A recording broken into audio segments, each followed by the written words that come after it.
Hi friends, so we are on the first process video for the latest 10 handmade cards, 1 homemade kit, and this is card number 1. So for this one, I really just wanted to play with some pattern papers and also the guitar one. But first I want to show you what I did with the sentiments. I actually went ahead and stamped all the sentiments in black, white, and also in craft cardstock, and I heat embossed all the sentiments. That way I have all the sentiments and I could just kind of pick and choose which one I wanted. So I did that before I started any of the cards. I also cut out all of the 8.5 by 11 cards sheets, and then turned them into A2 card sizes. So I have 10 of those blank card stocks, and then for this particular card, I went and stamped and also heat embossed the guitar onto some pattern paper. I chose 3 different papers that have a more neutral color to them so that they will have that masculine look. And then I also have this white paper that I cut out a little bit smaller than my card base. Now that's actually the there's a pattern on the other side, but I'm going to treat that as a pattern, as a white cardstock rather, and use the white part of it. That way I can use that as a background, and then I can use up that pattern paper that I don't really care for anymore. And then here I am, I'm going through all of my sentiments, and I have to say I enjoyed this kind of prep work that I did, because all of the sentiments are all heat embossed. I don't have to do them one by one when I pick them for each of the layout, which are the cards rather, that made the assembly or the creating of the cards pretty fast. And so I went with this one, Time to Celebrate. And then I also decided that I liked the paint splatter effect in this stamp set, and so I wanted to decorate the white background or the white paper with some of that. But I'm just kind of using my scrap paper just to see what it looks like before I commit to it. And I am going to go with actually both of them. I am going to use this Color Box Patina ink, and I believe that is a, what is that called? I think it's a dye-based, or maybe it's the other one. I can't remember. No, I think it's not the dye-based. It's the other kind of ink where it's kind of wet. I forgot what it is. Anyways, so that's what I'm using, and I decided to do some of it on the edges just to kind of like give that rough look. And if I were to do this again, I'd probably ink the edges of that white paper with that same blue ink, just to give it a little bit more emphasis to the white background. But alas, I decided something different. Now I wanted to let you know that these the next 2 process videos, and maybe the next few process videos that I will be doing, will be kind of in this format. I had to change the location of where I'm filming my videos now. I used to have, like, I would set up a table next to the door going outside of my family room to the backyard, because it had a lot of natural light. Unfortunately, well, maybe fortunately, we recently bought some new couch chairs. They're actually reclining chairs, but they took up the space where I would normally put my table, so I can't use that space anymore. And so I went back to my actual scrapbook table, and one of these days I will do a scrapbook room or scrapbook corner tour, but right now that's not going to happen. Anyways, I went back to my little table, and I say little because it's not as big as what I was used to. And so now I am kind of just delegated with just the lighting. The lighting is my issue, because you will see that there's this, sometimes it's harsh, sometimes it's not enough, and so I'm going to kind of figure a way to have better lighting. But right now it's all good, and I'm just crossing my fingers that it will work out. So we are on card number 2, and with this one I used the same guitar stamp, and I just heat embossed that with the same silver embossing powder that I have been using for the sentiments, and also the one that I used for the first card. So I just stamped and heat embossed that guitar sign all over this white cardstock. And again, this is not white cardstock. This is actually the backside of a pattern paper that I don't care for so much anymore, and so that's what I'm using. And I'm doing some kind of a resist what is that called, a resist inking, where there's already a stamp or a heat emboss, and then you rub the ink, and then you kind of wipe the top side with some paper towel so that the image will come out. I also decided to spray some kind of glitter mist on there so that it's a little bit misty. Now this is something that's kind of new to me. I don't know if I really love this card, but I love how I kind of went outside of my comfort zone. But I guess this is not something that I would normally do, but I wanted to try something out. And if you are interested, the inks that I used were tea dye, weathered wood, and ground espresso, and they are all the mini distress ink pads. And then I went with this sentiment, wishing you many more, and then I decided to pull out some Nouveau drops and used some black ones for this, and I would do that in 3 different spots just to kind of give it a little bit of something, because I thought, well, initially I thought that the background will be enough, but for some reason, even when it was embossed and misted with glitter, it just kind of seemed flat to me. So I went ahead and added some more of that Nouveau drops, which was not in my initial kit that I had planned to do. So on to card number 3. With this one, I wanted to go back to the pattern papers. I wanted to use up as much as I can with that paper, and so I'm going to use up another white paper, which is actually the back side of a pattern paper, and I cut that out a little bit smaller than my card base so that I will have a little bit of a frame.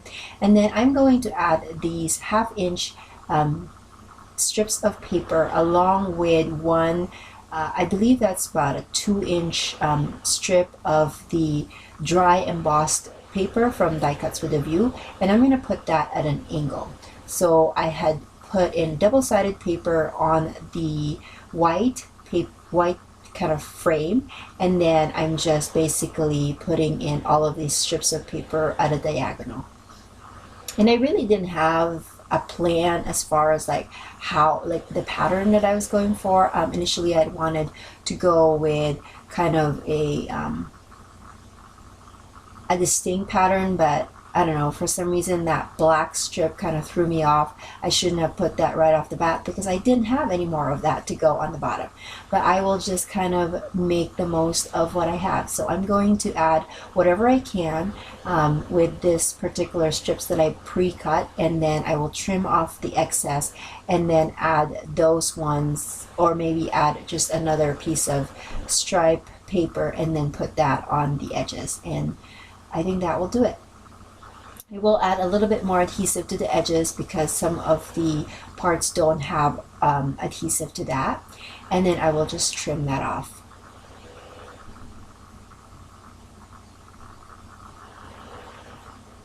And the good thing about this new space that I have found is that all of my products or all of my supplies are actually within reach. And so it was so, well, I felt it was so easy and fast to create the cards because all of my stuff was within arm's length. And so I really like that. I just need to figure out a better lighting because I feel like the lighting, I just have one light and it's on my left, and so I needed one on the right. And like I said, all of my items are within reach, so I only had to pull these markers from a little caddy that I made with all of my alcohol markers, and it's just, I don't know, I like that part where it's so easy to grab everything that I need. And so I like this little corner that I have. I just wish that I could have my my filming a little bit better, but I will figure that out, and so rest assured that is something that I'm working on. Anyways, going back to the cards, so with this one I used the same guitar image, and then I am just coloring that up. I used, let me see, so I used GB2 TN5 and TN3, and those are all Spectrum Noir markers. And I'm not very good with blending. That is something that I still need to work on. But as far as coloring, I thought that these kind of neutral based colors were good enough for this guitar, and it reminded me of like the guitars that my brothers used to have, you know, those manual guitars, not the electric ones. And so that's kind of what I was envisioning this guitar to look like. And so this is going to be my focal point for the card, and I'm just trimming that off. It's one of those things where, yeah, sometimes I wish I had a die, but fussy cutting it is just as good. So I pulled out this one strip of paper and then decided to go with another sentiment, and then that will be the sentiment that I will add, and I will add that with some fun foam.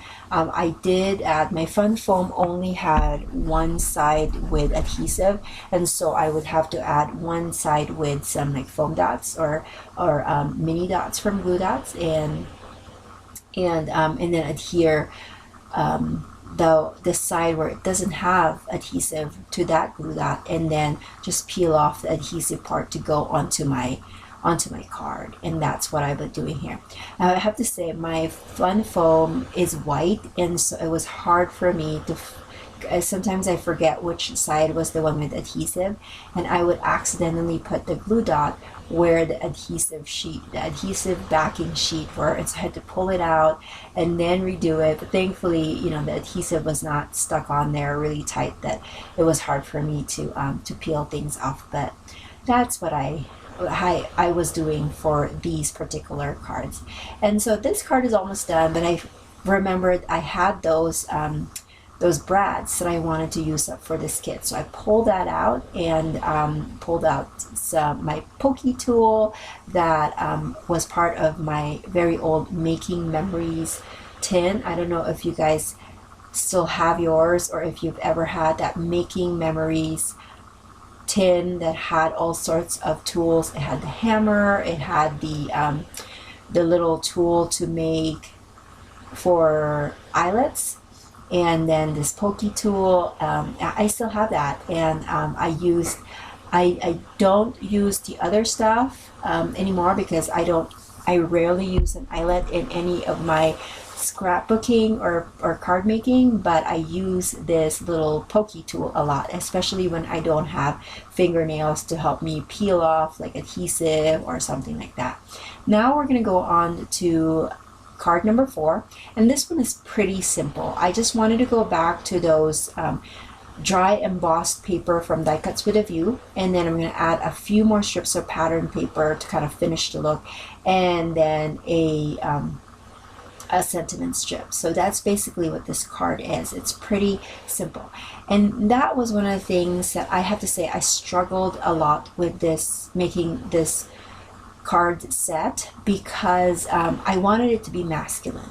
But I don't know, I associate masculine with very, very minimal products or very simple design, and not that I'm saying that I am an over-the-top type of card maker, but I wanted more layers, more something in there, and I was afraid that if I go with anything more than what I had put, that it wouldn't be masculine enough. I don't know if that makes any sense. So I struggled a lot making these cards because I wanted to add more, and I was afraid that it would lose its basic theme. And so this one was one of those ones, for example, but I will end up like adding a brad to the ends of the sentiment strip just to kind of give it a little bit more something. But the background itself, it will be like this. I won't add anything else to the page, or to the card rather. So let me know if you guys have any tips on how to create a masculine card. What is like your go-to? Do you have a go-to design, or do you have a go-to product where you say this is something that I would use with all of masculine cards that I make? So if you have any suggestions for me, let me know in the description below, or in the comment box below, I should say, because I want to know what you guys all do when you make some masculine cards. But I rarely do that. I think masculine and also sympathy cards are the ones that I don't normally do, that I wish I would do more. Because I mean, there's always that man in our lives that we need to give a card to, or that there's this person that would benefit from a sympathy card. So those are some cards that I need to make more of. Anyways, going back to the card, so this is pretty much finished. I'm just adding some more glue dots to the back so I can adhere the card front to the card base, which I decided to be a red card base. And so some of these cards have, the cardstock that I'm using are pretty dark, and so when I am ready to use these cards, I will just use some white cardstock scraps and put it on the inside so that I can write my notes or my greeting to the recipient onto the white cardstock. So we are on card number 5, and this will be the last card for this particular video. If you're new to my channel, I usually divide these card process videos because they're a bit long, because I am making 10 cards. So you will see the first 5 cards in this particular video, and then the next one that I will post, which is maybe in hopefully not in a week, hopefully less than that, but the next video that I will post will be the next process. So you will see the cards number 6 through 10 in that particular video. So if you are new to my channel, please consider subscribing so that you will be informed when I post the next video. And if you like these videos, please give it a thumbs up. If you have any questions, make sure that you leave it in the comment section below. I try to answer them whenever I get a chance to go through all of my comments. I don't comment as soon as I need to, just because life gets in the way, but I do reply. So just note that I will get to your comment as soon as I can. So let's go back to this card. Now with this one, I wanted to kind of create my own background with the diamond stamp that I pulled out for this particular kit. So I am using 6 different mini distress ink pads, and they are, let's see, they are cracked pistachio, blueprint sketch, crushed olive, evergreen bough, mermaid lagoon, and peacock feathers. And again, they're all the Ranger Distress mini ink pads. I like the mini ink pads because I get a lot of different colors with not having to pay too much money. And I also went with the blues and the greens. I thought that that was a fit for a masculine card. And then I pulled out my little, oh, what is that called again? It's a sewing tool. It's a tracing tool. That's what it was. I used to use this with all of my cards, but for some reason I didn't use it as much in my previous video. But now, again, like I said, all of my items are so easy to reach where I am, and so I was able to pull that out without any problems, without taking too much time. And I like how everything is so easily accessible to me when I am crafting in this particular area. So with this one, I am going with a craft sentiment strip because I thought that that would fit better with the color scheme that I have, and also because I was running out of the blacks, because that's what I was going mostly with the first 4 cards. So I went with a different one. And like I said, I like to adhere the fun foam onto the paper strips and then use the backside with the adhesive to go onto the card itself. Now again, this is one of those cards where it seemed like it was a little bit plain to me. I know it's not single or one-sided or one-dimensional. It's 2 because of the raised sentiment, but it just still felt a little bit there's something missing. So I added some green Nouveau drops, and that's my cards. Again, thank you so much for watching, and I will catch you guys in another video. Bye.